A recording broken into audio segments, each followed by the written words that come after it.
जय हिंद बच्चों। पिछले कक्षा में हम लोगों ने विजयनगर साम्राज्य के बारे में परिचर्चा प्रारंभ किया था।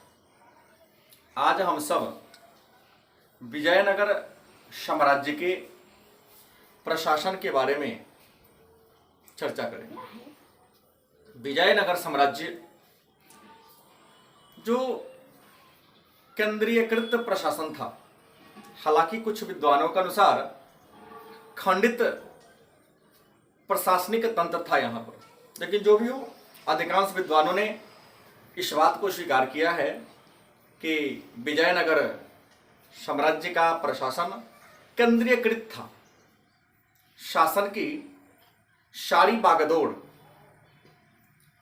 राजा के हाथ में निहित थी।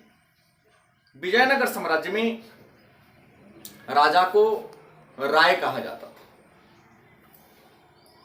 चूंकि विजयनगर साम्राज्य एक विशाल साम्राज्य था और एक ही स्थान से संपूर्ण साम्राज्य के शासन व्यवस्था को संचालित कर पाना संभव नहीं था, इससे अव्यवस्था उत्पन्न होने का भय था।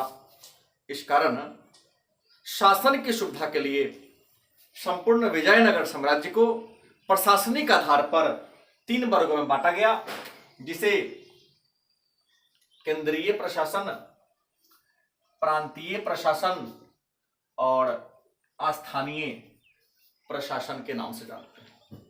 आते हैं केंद्रीय प्रशासन। तो केंद्रीय प्रशासन का जो स्वरूप था वह राजतंत्रात्मक था। मतलब विजयनगर साम्राज्य में राजतंत्रीय शासन व्यवस्था थी, राजतंत्र था। शासन का जो प्रधान होते थे वे राजा होते थे। राजा को राय कहा जाता था। राजा के बाद जो दूसरा महत्वपूर्ण पद था उसका नाम था युवराज, और तीसरा जो महत्वपूर्ण पद था वह था महाप्रधानी। चूंकि राजतंत्रीय शासन व्यवस्था थी, लेकिन फिर भी राजा को अपने मंत्री परिषद के सामने पद और गोपनीयता की शपथ लेनी पड़ती थी कि हम अपने दायित्वों का ईमानदारी से निर्वाह करेंगे और हमेशा जन कल्याण के लिए काम करेंगे। राजा शासन का प्रधान था, लेकिन विजयनगर साम्राज्य में राजा के कार्यों में सहायता के लिए एक प्रशासनिक तंत्र का गठन किया गया था। उस प्रशासनिक तंत्र में 20 प्रमुख व्यक्ति थे और उन 20 प्रमुख व्यक्तियों के समूह को मंत्री परिषद कहा जाता था। मंत्री परिषद के एक प्रधान होते थे, जैसे वर्तमान प्रधानमंत्री की तरह उस मंत्री परिषद के प्रधान को प्रधानी या महाप्रधानी कहा जाता था। मंत्री परिषद के एक अध्यक्ष होते थे जो मंत्री परिषद के बैठकों की अध्यक्षता करते थे। मंत्री परिषद के अध्यक्ष को सभा नायक, जैसे आज अध्यक्ष को होते हैं स्पीकर कहते हैं, वैसे ही मंत्री परिषद के अध्यक्ष को सभा नायक कहा जाता था। प्रशासन का प्रमुख मतलब शासन व्यवस्था की बागडोर जिस व्यक्ति के हाथ में था उसका नाम था दंडनायक। दंडनायक था जो वर्तमान समय के प्रधानमंत्री के समान थे। यह प्रशासन के प्रमुख थे। सेना का जो हेड हुआ करते थे उन्हें नायक कहा जाता था, और जो छोटे छोटे पदाधिकारी हुआ करते थे उन्हें कार्यकर्ता मतलब एजेंट कहा जाता था। राजा का भी अभिषेक होता था, और राजा के बाद दूसरा व्यक्ति जिसका अभिषेक होता था उसका नाम था युवराज, क्योंकि युवराज का अभिषेक के बाद ही वह राजा के पद पर आसीन होता था। तो राजा के जब अभिषेक होता था उसे राज्याभिषेक कहा जाता था, और जब युवराज का अभिषेक होता था तो उसे पट्टाभिषेक कहा जाता था। राजा सामान्यतः अपने मंत्री परिषद के सामने अपना अभिषेक और शपथ ग्रहण कराते थे, लेकिन विजयनगर साम्राज्य के एक ऐसे शासक हुए जिन्होंने अपना राज्याभिषेक एक मंदिर में कराया था, उनका नाम था अच्युत देव राय। अच्युत देव राय विजयनगर साम्राज्य के ऐसे शासक हुए जिन्होंने अपना राज्याभिषेक तिरुपति मंदिर में कराया था। विजयनगर साम्राज्य में संयुक्त शासन की प्रथा प्रचलित थी। अगर कई बार देखा गया है कई अवसरों पर, जैसे हरिहर बुक्का, ऐसे कई उदाहरण मिले हैं कि जब दो भाई थे, दोनों भाई मिलजुल कर शासन करते थे। मतलब विजयनगर में संयुक्त शासन की प्रथा थी, दो व्यक्ति साथ मिलजुल कर शासन को चलाते थे। दूसरा है प्रांतीय। प्रांत जिसे अंग्रेजी में स्टेट और राज्य भी कहते हैं, यह प्रशासन का दूसरा तंत्र था, दूसरा अंग था। विजयनगर साम्राज्य में प्रांतों की संख्या 6 थी। जैसा कि चर्चा कर चुका हूं पिछले कक्षा में कि विजयनगर साम्राज्य के जो सबसे महानतम शासक थे उनका नाम था कृष्णदेव राय। तो कृष्णदेव राय के शासनकाल में विजयनगर साम्राज्य में राज्यों की संख्या 6 थी। राज्य के नीचे मतलब प्रांतीय प्रशासन के नीचे कई मंडल हुआ करते थे। मतलब कई मंडलों को मिलाकर प्रांतीय प्रशासन था। मंडल के नीचे कोट्टम था, मतलब मंडल के नीचे कई कोट्टम के समूह को मंडल कहा जाता था। कोट्टम को बलनाडु, मतलब वर्तमान समय में इसको जिला कहते हैं। कोट्टम के नीचे नाडु हुआ करते थे, मतलब कई नाडु मिलकर कोट्टम बनते थे। कई नाडु, ग्रुप ऑफ नाडु कोट्टम होते थे। नाडु के नीचे मेलग्राम होता था और मेलग्राम में 50 गांव का समूह था। मतलब एक मेलग्राम बराबर 50 गांव और कई मेलग्राम मिलकर एक नाडु का निर्माण करते थे। प्रशासन की जो सबसे छोटी इकाई थी उनका नाम था उर। उर का मतलब होता है गांव। यह प्रशासन की सबसे छोटी इकाई थी। गांव के समूह को विजयनगर साम्राज्य में गांव के समूह को स्थल या सीमा कहा जाता था।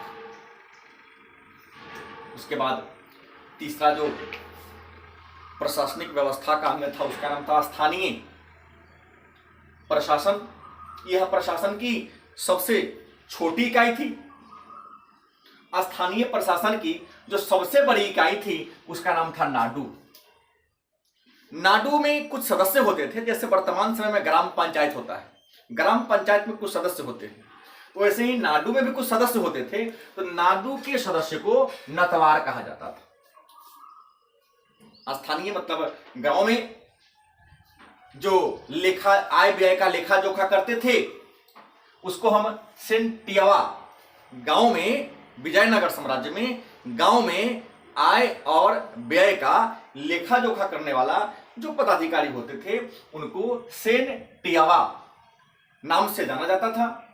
और गांव में शांति व्यवस्था, गांव में सुरक्षा की जिम्मेवारी जिस व्यक्ति पर थी, वर्तमान समय में उसे चौकीदार कहते हैं, लेकिन विजयनगर साम्राज्य में चौकीदार को तलस कहा जाता था।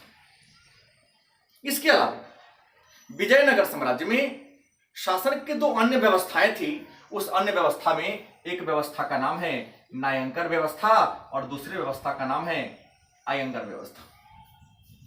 मन में प्रश्न होगा कि नायंकर व्यवस्था क्या है। तो सबसे पहले जान ले कि विजयनगर साम्राज्य में सेना नायक मतलब सेना के प्रधान को नायक कहा जाता था। सेना के प्रधान को नायक कहा जाता था और सेना नायक को अपने निजी खर्च को चलाने के लिए नगद वेतन नहीं मिलता था, बल्कि उसके बदले में उन्हें भूमि का टुकड़ा मिलता था। तो सेना नायक को या नायक को अपने निजी खर्च को चलाने के लिए जो भूमि का टुकड़ा मिलता था उसे अमरम कहा जाता था। जो व्यक्ति अमरम मतलब राजा के द्वारा दी गई भूमि को स्वीकार करते थे उस व्यक्ति को अमर नायक कहते थे। तो इसी व्यवस्था को हम विजयनगर साम्राज्य में नायंकर व्यवस्था के नाम से जानते हैं। उसके बाद अयंगर व्यवस्था। तो विजयनगर साम्राज्य में प्रत्येक स्तर पर, केंद्रीय स्तर पर, प्रांतीय स्तर पर, मंडल स्तर पर, कोट्टम स्तर पर, नाडु, मेलग्राम, सभी स्तर पर शासन व्यवस्था को चलाने के लिए एक प्रशासनिक तंत्र था। उस प्रशासनिक तंत्र में 12 व्यक्ति हुआ करते थे। मतलब कि आयंगर व्यवस्था क्या है। तो आयंगर व्यवस्था विजयनगर साम्राज्य में 12 व्यक्तियों के आपसी सामंजस्य के आधार पर प्रशासनिक तंत्र को सुचारू रूप से चलाने के लिए गठित की गई एक व्यवस्था थी। इस आयंगर व्यवस्था में 12 व्यक्ति का समूह होता था।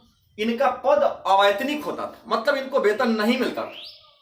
यह सलाहकार की भांति काम करते थे, लेकिन इसका पद वंशानुगत था और इस पद के बदले में अपने निजी खर्च को चलाने के लिए इन्हें भूमि का टुकड़ा मिलता था।